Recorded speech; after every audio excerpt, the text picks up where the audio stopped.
दिल्ली को दंगों की आग में झोंकने की एक बड़ी साजिश जहांगीरपुरी में हुई, लेकिन गनीमियत रही कि पहली लहर के बाद ही पुलिस और सुरक्षा बल एक्टिव हो गए और हालात पर समय से पहले काबू पाया गया। जहांगीरपुरी में हिंसा की तस्वीरें देखने के बाद दिल दहशत से भर जाता है।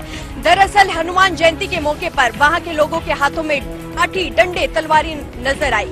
एक पक्ष की तरफ से हनुमान जयंती पर शोभा यात्रा निकाली गई तो दूसरे पक्ष को नागवार दिखा और दूसरे पक्ष की तरफ से शोभा यात्रा पर पथराव किया, जिसके बाद मानो माहौल कुछ ही मिनटों में हिंसा में तब्दील हो गया। आगजनी हुई, गोलियां चली, पथराव हुआ, लोग घायल हुए। फिलहाल मामले में अब तक पुलिस प्रशासन की तरफ से स्थिति को कंट्रोल में रखा गया है। मुख्य आरोपी को गिरफ्तार कर कोर्ट में पेश किया गया है। साथ ही 80 से ज्यादा लोग हिरासत में लिए गए हैं। लेकिन सबके मन में सिर्फ यही सवाल है कि ऐसे धार्मिक दिन पर ये हिंसा आखिर फैली कैसे चंद ही मिनटों में माहौल दंगों में तब्दील हो गया, इसकी जांच जारी है। लेकिन जहांगीरपुरी हिंसा के बाद से दिल्ली के राजनीतिक गलियारों में एक बार फिर हिंदू मुसलमान को लेकर सियासी बयानबाजियों का दौर जारी है। एक बार फिर दिल्ली सरकार और केंद्र सरकार के बीच दिल्ली पुलिस को अपने अधीन करने की सियासी लड़ाई शुरू हो गई है। विधानसभा चुनाव की तारीखों का ऐलान हो सकता है और खुद प्रधानमंत्री नरेंद्र मोदी बारीकी से गुजरात पर नजर बनाए हुए, चाहे वो अमित शाह हो, प्रधानमंत्री नरेंद्र मोदी हो, लगातार उनके साथ ताबड़तोड़ बैठकें करते हैं और गुजरात पे बारीकी से नजर बनाए रखते हैं। हालांकि बीजेपी की तरफ से कहा गया है कि प्रधानमंत्री नरेंद्र मोदी का ये दौरा कोई चुनावी दौरा नहीं है, लेकिन राजनीतिक पंडितों का मानना है कि जब भी प्रधानमंत्री गुजरात पहुंचते हैं तो बीजेपी कार्यकर्ताओं से जरूर मुलाकात करते हैं और उन्हें कोई ना कोई जीत का मंत्र देते हैं। और ऐसे में विधानसभा चुनाव तो नजदीक ही है, तो काफी लिहाज से पीएम मोदी का ये गुजरात दौरा अहम माना जाता है। जेपी नड्डा का दौरा 22 तारीख को प्रस्तावित है और उसके साथ ही 23 तारीख को ही जिला कांगड़ा में जहां जेपी नड्डा होंगे, उसी जिला के अंदर अब अरविंद केजरीवाल भी आएंगे। अब देखना होगा कि उनके आने के बाद जहां एक तरफ बीजेपी अपने कार्यकर्ताओं को मनोबल बनाने की बात कह रही है और इसके साथ ही केजरीवाल अगर आते हैं तो क्या संगठन बना पाएंगे, ये एक बड़ा सवाल है। लखीमपुरी हिंसा में आशीष मिश्रा को सुप्रीम कोर्ट से झटका लगा है। सुप्रीम कोर्ट ने आशीष मिश्रा की जमानत खारिज कर दी है। आशीष मिश्रा को 1 हफ्ते के अंदर सरेंडर करना होगा। बता दें कि आशीष मिश्रा गृह राज्य मंत्री अजय मिश्रा टेनी के बेटे हैं। लखीमपुर में जो किसानों पर गाड़ी चढ़ी थी, उस मामले में आशीष मिश्रा का नाम सामने आया था। मामले में सुप्रीम कोर्ट ने 4 अप्रैल को सभी पक्षों की दलीलें सुनने के बाद सुनवाई पूरी करते हुए फैसला सुरक्षित रख लिया था। बता दें कि आशीष मिश्रा को इलाहाबाद हाई कोर्ट ने जमानत दे दी थी, जिसके बाद अब सुप्रीम कोर्ट ने उसे खारिज कर दिया है। सुप्रीम कोर्ट का कहना है कि इलाहाबाद हाई कोर्ट ने पीड़ित पक्ष पर ध्यान नहीं दिया और न ही पीड़ित पक्ष की सुनी गई। इस साल के अंत में हिमाचल प्रदेश में विधानसभा चुनाव होने हैं। ऐसे में आम आदमी पार्टी लगातार अपना कुनबा बढ़ाने का प्रयास कर रही है। इसी कड़ी में आज दिल्ली में हिमाचल आपके प्रभारी और दिल्ली के स्वास्थ्य मंत्री सत्येंद्र जैन की मौजूदगी में अल्ट्रा मैराथन खिलाड़ी सुनील शर्मा ने आम आदमी पार्टी का दामन थाम लिया। इस दौरान उन्होंने कहा कि हिमाचल सरकार खिलाड़ियों की अनदेखी कर रही है। उन्होंने कई बार मुख्यमंत्री जयराम ठाकुर, केंद्रीय खेल मंत्री अनुराग ठाकुर समेत जेपी नड्डा और बीजेपी के कई बड़े नेताओं से मुलाकात की, लेकिन उन्हें विधानसभा और सचिवालय के चक्कर लगाने के अलावा कोई अन्य फायदा नहीं मिला। उन्होंने कहा कि सरकार और खेलों के बारे में नीति बनाने की बात तो करती है, लेकिन एथलेटिक्स के बारे में नीति बनाने के बारे में बिल्कुल भी नहीं सोच रही। उन्होंने कहा कि अरविंद केजरीवाल की दिल्ली सरकार दिल्ली में स्पोर्ट्स यूनिवर्सिटी खोलने जा रही है। इसी से प्रभावित होकर उन्होंने आम आदमी पार्टी का दामन थामा है। साथ ही उन्होंने ये भी उम्मीद जताई कि अगर प्रदेश में आम आदमी पार्टी की सरकार बनती है तो पहाड़ी राज्य हिमाचल को भी एक स्पोर्ट्स यूनिवर्सिटी मिलेगी, जिससे वहां के खिलाड़ियों को फायदा मिल सकेगा। इसके अलावा दिल्ली के स्वास्थ्य मंत्री सत्येंद्र जैन ने यह भी कहा कि जिस तरीके से हिमाचल प्रदेश में फ्री की घोषणाएं की जा रही है, वो खुलेआम आम आदमी पार्टी की नकल है। उन्होंने कहा कि जब कोई बच्चा स्कूल में भी नकल करता है तो वो पूरी नहीं कर पाता और यही वजह है कि आम आदमी पार्टी की नकल बीजेपी पूरी तरीके से नहीं कर पा रही है और आधी चीजों में ही लोगों को राहत दे रही है। उन्होंने कहा कि आम आदमी पार्टी हिमाचल प्रदेश में लगातार मजबूत हो रही है। साथ ही साथ उन्होंने विधानसभा चुनाव में जीत का भी दावा किया। बेकाबू होती महंगाई ने घर का बजट बुरी तरह से बिगाड़ दिया है। पेट्रोल डीजल के दाम आसमान छू रहे हैं। महंगाई ने सिर्फ आम आदमी का घर से निकलना ही नहीं बल्कि रसोई में खाना बनाना भी मुश्किल कर दिया है। एलपीजी सिलेंडर की कीमत एक झटके में 50 रुपए बढ़ा दी गई। इसके बाद अब सिलेंडर की कीमत 950 रुपए तक हो गई है। साथ साथ सब्जियों के बढ़ते दामों ने भी लोगों को परेशान कर दिया है। भीषण गर्मी के मौसम में शिकंजी के जरिए राहत पहुंचाने वाले नींबू की आसमान छूती कीमत लोगों के पसीने छुड़ा रही है। बीते कुछ दिनों से नींबू के भाव में जबरदस्त बढ़ोतरी देखने को मिल रही है। जो नींबू कुछ दिनों पहले 100 रुपए किलो बिक रहा था, आज उसकी कीमत करीब 300 रुपए हो गई है।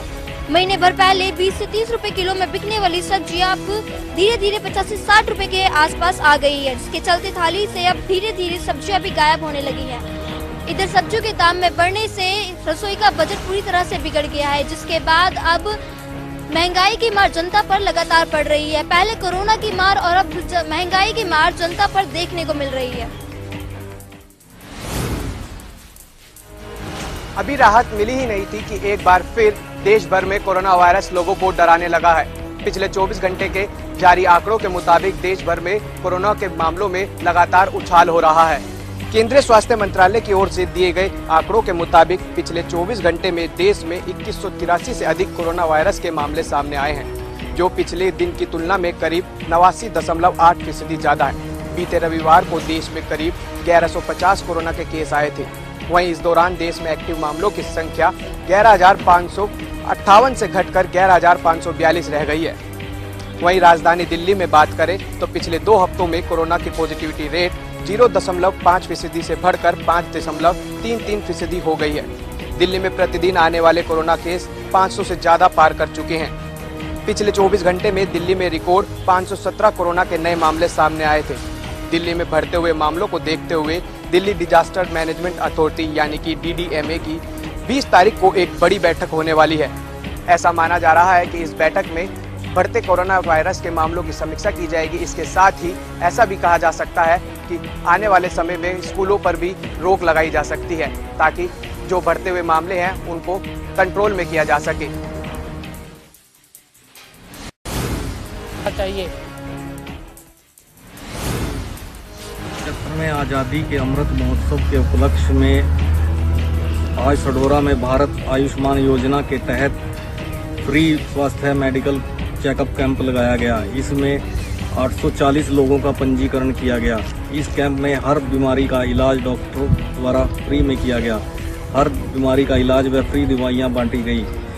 इस कैंप का उद्घाटन यमुनानगर DC पार्थ गुप्ता ने किया।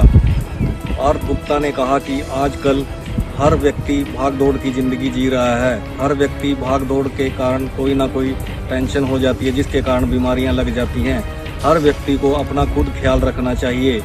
वह उन्होंने कहा कि छोटी से छोटी बीमारी होने पर भी तुरंत डॉक्टर की सलाह लेनी चाहिए। इस मौके पर अम्बाला के सांसद रतनलाल कटारिया ने भी शिरकत की। रतनलाल कटारिया ने मेले का अवलोकन किया। अगर बल्लभगढ़ मंडी की बात करें तो आज 18 दिन होने के बावजूद सरकारी गेहूं खरीद केंद्रों पर सन्नाटा पसरा हुआ है। आपको बता दें, सरकारी खरीद केंद्रों पर अनाज बेचने के बाद अपनी उपज के भुगतान के लिए 7 से 15 दिन का इंतजार, KCC की राशि सहित अन्य राशि कटने का डर और खुली मंडी में अभी अपेक्षाकृत अच्छे भाव न मिलने से जिले के कई समर्थन मूल्य केंद्रों पर सन्नाटा दिखाई दे रहा है। हालांकि किसान पहुंच रहे हैं, लेकिन उनकी संख्या अभी बहुत कम है। स्लॉट बुक कराने के बाद भी किसान केंद्रों तक नहीं पहुंच रहे। हालांकि इसी अनाज मंडी में मौजूद आड़तियों के यहाँ फिर भी किसानों की चहल पहल नजर आ रही है, लेकिन फिर भी इस बार मंडी में माहौल उत्साहजनक नहीं दिखाई दे रहा। जब हमारी कुछ आड़तियों से बात हुई और कम संख्या में किसान यहाँ पहुँचने का कारण जानना चाहा तो उन्होंने बताया कि इस बार समय से पहले गर्मी के कारण पैदावार कम हुई है और दूसरा कहीं ना कहीं यूक्रेन और रशिया के युद्ध के कारण निर्यात होने की आशंका के चलते किसानों द्वारा स्टॉक करने की भी चर्चा है। इसी के कारण किसान कम संख्या में मंडी तक पहुंच रहे हैं। नदियों पर नकेल कसने व नशे जैसी बीमारी को खत्म करने के उद्देश्य पर सिरसा पुलिस समय समय पर अभियान चलाती रही है। पिछले 1.5 महीने से सिरसा पुलिस द्वारा कॉम्बिंग ऑपरेशन चलाया जा रहा है, जिसमें हर रोज सैकड़ों जवान 2 से 3 गांव में जाते हैं और वहां हर घर की तलाशी ली जाती है। पुलिस का उद्देश्य होता है कि जो अपराधी बेल पे है या बाहर छूट गया है और विशेषकर नशे के तस्करों पर नजर रखने के लिए इस तरह के अभियान चलाए जाते हैं। इस तरह के ऑपरेशन के लिए काफ़ी संख्या में पुलिस बल तैनात किए जाते हैं और हर घर की तलाशी ली जाती है। कहीं पुराने अपराधी फिर से तो इसी दलदल में नहीं जा रहे। इस ऑपरेशन में एंटी नारकोटिक सेल CIA से मिलकर रात में प्लानिंग की जाती है और उसी के अनुसार पुलिस बल की संख्या भी तय की जाती है। इस वर्ष समय से पहले पड़ रही गर्मी से जहां आमजन बेहाल है, वहीं अब इस गर्मी का असर मंडियों पर भी साफ देखने को मिल रहा है। अप्रैल माह में अक्सर मंडियां जो है गेहूं सी लबालब रहती थी, लेकिन आज इस मंडियों के हालात भी बदले बदले नजर आ रहे हैं। दरअसल मंडी में भी आने वाली गेहूं की पैदावार काफ़ी कम नजर आ रही है। जानकारों का मानना है कि इस प्रकार के हालात जो हैं 20 वर्षों के बाद देखने को मिले हैं। फतेहाबाद में एक परिवार दबंगों से इस कदर परेशान है कि उसने अब अपनी सुरक्षा की गुहार पंजाब सरकार से लगाई है। परिवार का आरोप है कि फतेहाबाद पुलिस व जिला प्रशासन उनकी कोई सुनवाई नहीं कर रहा। मामला फतेहाबाद की मातूराम कॉलोनी का है, जहां देर रात दबंगों द्वारा एक घर पर पथराव किया गया और घर में अग्नि की घटना को अंजाम दिया गया। इसके बाद पीड़ित परिवार ने डायल 112 पर पुलिस को पूरी घटना की सूचना दी। पुलिस ने मौके पर आकर घर में लगी आग को बुझाया और परिजनों को सुरक्षित बाहर निकाला। फिलहाल पीड़ित परिवार द्वारा पुलिस को शिकायत दे दी गई है। पुलिस का कहना है कि पीड़ित परिवार द्वारा उन्हें शिकायत प्राप्त हुई है और अब आगामी जांच उनके द्वारा शुरू कर दी गई है। लेकिन सबसे बड़ा सवाल इसमें यह खड़ा होता है कि परिजनों पीड़ित परिवार द्वारा पंजाब सरकार से क्यों गुहार लगाई गई, क्योंकि पुलिस का सेवा सुरक्षा सहयोग का नारा कहीं न कहीं सार्थक होता नजर नहीं आ रहा। इस वक्त हम मौजूद हैं दिल्ली NCR के नज़दीक कुंडली फैक्ट्री एरिया है, जिसमें भयंकर आग थी और रात को इतनी ज़बरदस्त आग थी कि जो ड्राम थे वो आसमान में जाकर फूट रहे थे। आसपास का एरिया कवर कर लिया था और फायर कर्मचारियों ने अपनी जान पर खेलकर जो आसपास की फैक्ट्रियां थी उन पर काबू पाया ताकि ये आग ना फैल पाए। लेकिन आग इतनी ज़बरदस्त थी कि पूरी फैक्ट्री जलकर करोड़ों रुपए की तबाह हो चुकी है। केमिकल की फैक्ट्री है, लेकिन अभी भी आग इसमें धधक रही है। अभी जांच का विषय है कि कितने लोगों को चोट है या कितनी इसमें क्या कारण रहा। दमकल विभाग के कर्मचारी इसमें जांच में लगे हुए हैं, क्योंकि समय रहते ही जांच के बाद ही कोई खुलासा हो सकता है। गुप्त सूचना के आधार पर CM फ्लाइंग की टीम ने रतिया में दी दस्तक। खाद्य आपूर्ति विभाग, हैफड़ व मार्केट कमेटी के अधिकारियों को साथ लेकर राइस शेलरों पर दी दस्तक। इस दौरान CM फ्लाइंग की टीम को जहां एक शेलर में 5 आड़तियों का माल सही मिलान पाया गया, वहीं एक शेलर में खामियां पाई गई। जरूरत से ज़्यादा माल पाने पर CM फ्लाइंग की टीम ने 24,000 के करीब का जुर्माना ठोका है। हालांकि इस मौके पर मार्केट कमेटी के सचिव पत्रकारों के जवाब देते इधर उधर टालमटोल करते नजर आए। केंद्रीय मंत्री अनुराग सिंह ठाकुर ने भोरंज की कैरियर पॉइंट यूनिवर्सिटी में दीक्षांत समारोह में बतौर मुख्य अतिथि शिरकत की। इस दौरान उन्होंने 579 छात्रों को डिग्रियां आवंटित की। इस दौरान पत्रकारों के सवाल पर केंद्रीय मंत्री अनुराग सिंह ठाकुर ने कहा कि कांग्रेस के समय में सीमाएं सुरक्षित नहीं थी। उन्होंने कहा कि कांग्रेस ने चाइना के साथ मित्रता का साथ निभाया है। उन्होंने कहा कि राहुल गांधी चाइनीज एम्बेसडर के साथ सूप पीते नजर आए हैं, लेकिन देश की सुरक्षा के लिए उन्होंने कुछ नहीं किया है। वहीं उन्होंने एक अन्य सवाल पर कहा कि हिंदुओं पर जो पथराव हुआ है वो भी पूरी तरह से गलत है, उसकी हम निंदा करते हैं। लेकिन कांग्रेस राज्य में जो सरकारें हैं उन्होंने इस पर कार्रवाई करने से पल्ला झाड़ दिया है, जो कि अति निंदनीय है। हिमाचल प्रदेश पर्यटन निगम के कई होटल जो है कोरोना महामारी के बाद घाटे में चल रहे हैं। ऐसे में शिमला पर्यटन निगम की लिफ्ट हर दिन 1.5 लाख रुपए के करीब निगम को कमाई दे रही है। वहीं बता दें कि इस लिफ्ट में जिस तरह से पिछले 3-4 दिनों से पर्यटकों की आमद बढ़ी है, तो ऐसे में भारी संख्या में पर्यटक जो है कार्ट रोड से मॉल रोड जाने के लिए इस लिफ्ट का इस्तेमाल कर रहे हैं। वहीं लिफ्ट के मैनेजर गुरुदेव का साफ तौर पर कहना है कि आम दिनों में जो है लिफ्ट में 8,000 के आसपास जो लोग हैं वो इसका इस्तेमाल करते हैं, लेकिन जिस तरह से भारी संख्या में पर्यटक राजधानी शिमला पहुंच रहे हैं, तो ऐसे में अब हर दिन जो है करीब 17,000 के आसपास जो लोग हैं वो इस लिफ्ट का प्रयोग करते हुए नजर आ रहे हैं, जिससे कि निगम को जो है 1.5 लाख के पास कमाई होती हुई नजर आ रही है। वहीं उन्होंने बताया कि लिफ्ट की टाइमिंग जो है सुबह 8 बजे से लेकर रात के 10 बजे तक रखी गई है और इसमें जो भी विकलांग होंगे, विकलांग व्यक्ति होंगे, उनको लिफ्ट में जो है प्रवेश मुफ्त मिलता है। इसके साथ ही अन्य व्यक्ति जो उनके साथ आया होता है उसके लिए भी लिफ्ट में उनको मुफ्त सफर मिलता है।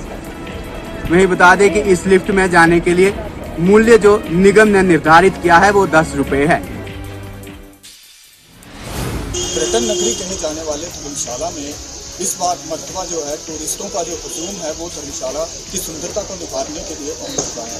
अगर बात की जाए पिछले वीकेंड की तो तब भी हज़ारों की संख्या में जो बाहरी राज्यों से जो टूरिस्ट हैं वो धर्मशाला की सुंदरता को देखने के लिए यहाँ पहुँचे हैं। और अगर आज बात की जाए, आज सोमवार है, इसको लेकर भी आज टूरिस्टों की जो भारी भीड़ है वो धर्मशाला में उमड़ रही है। आप मेरे पीछे की सीधी तस्वीरें देख सकते हैं कि जिस तरह से हिमाचल के साथ लगते हैं राज्य जो है वहाँ के जो पर्यटक हैं वो घूमने के लिए जो है धर्मशाला भारी संख्या में पहुँच रहे हैं। धर्मशाला पहुँचने पर पर्यटक जो है धर्मशाला की सुंदरता के निहारने के साथ साथ यहाँ पर मशहूर अंतर्राष्ट्रीय क्रिकेट स्टेडियम मैक्लोडगंज, नगरी, पोखरी आदि जगहों का भी रुख कर रहे हैं।